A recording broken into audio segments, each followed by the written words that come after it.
Monday, the 21st of January. This is in response to an article by Business Live where Nespers Take a Lot makes a submission to SARS that international business should get an even playing field.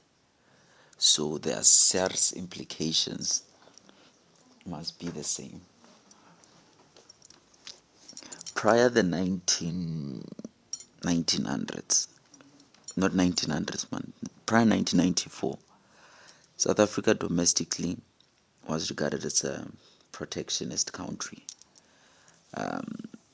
By protectionism, we mean that everything that we produce and our economic stance, it is to ensure the sovereignty of the country.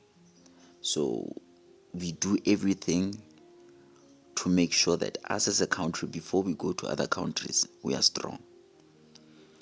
Through the development and the going of time, other players got involved post 1994. The Reserve Bank also got involved in such. The policy of the Reserve Bank also started steering a different direction. I remember between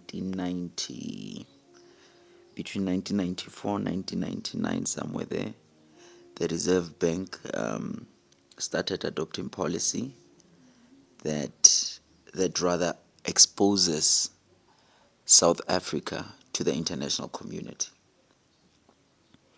So this now puts our operations and our economic stance in a more international playing field. So what I'm picking up from this article, and what I want to emphasize, it is the importance, or rather the importance of internalization, and to whether maintaining a strong domestic economy that is balanced before going to the international community would be a better approach. So with the current developments and our economic stance, it's clear that SARS really has a decision to make. We don't know which direction are we going to make, but Naspers did make those submissions. But it's also time that we start considering to whether do we strengthen ourselves first before we go play outside. Because of outside, we have your ALGOA agreements that we have attached ourselves to, and we still see the arrogance of the USA. We do have other agreements. You have your BRICS. We still, to a certain point, is comprised of different powers and strength of different countries. You know, the problem is all these countries have things they specialize with. You find your Russia. Your Russia is their veto. Your Russia is respected by its military power. You have your USA. They are fighting with their vetoes. You have your China's. They are fighting with their vetoes.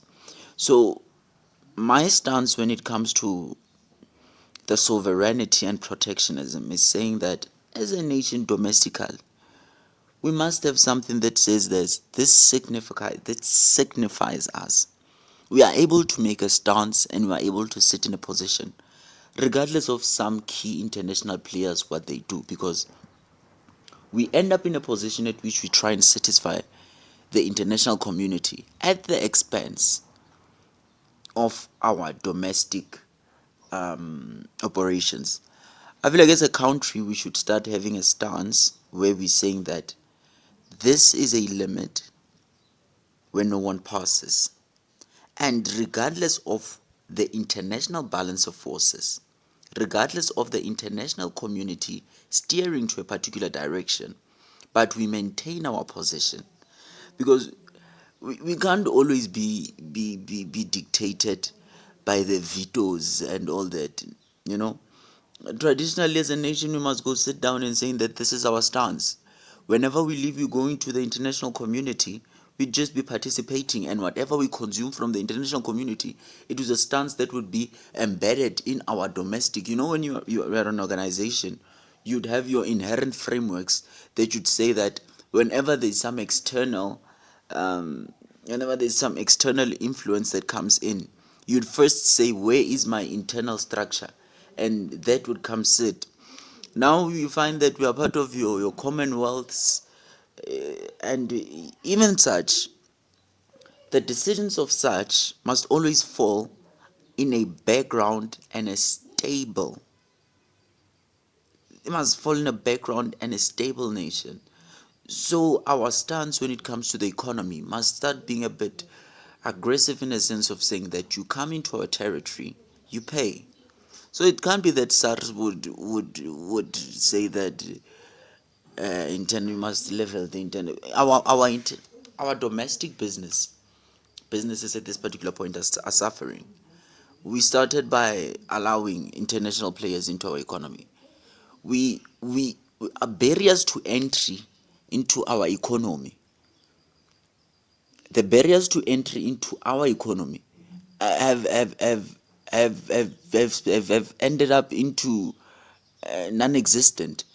Yet when you get to the international communities, we become told by those who have entered into multilateral or bilateral agreements how to conduct business within our nation. You understand? So it's time that we start creating. We have everything that we have. We have everything that we need. We are rich when it comes to minerals.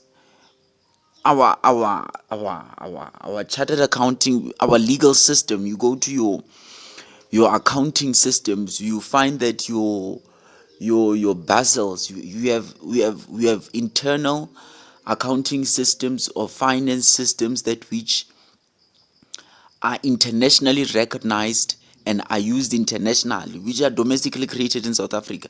But why is it difficult when you start talking about now our rand value being strong, or our currency, or our people having to maintain a particular position, or our nation having to maintain a positive economic stance? Then it becomes a problem. So it's things that we should start considering and looking at and saying that it starts with our inherent protectionist legislature. When we're saying that we are saying you come to our country, we put it, unless we're talking, when we're talking our SACU agreements, we start bending our rules, because of when we get to those agreements, we make considerations beyond just SARS. We start saying that, okay, domestically we need water from Lesotho. When we go to Lesotho, we need water, so we'll bend it there, and saying that within the SACU region, in the customs union region, then we will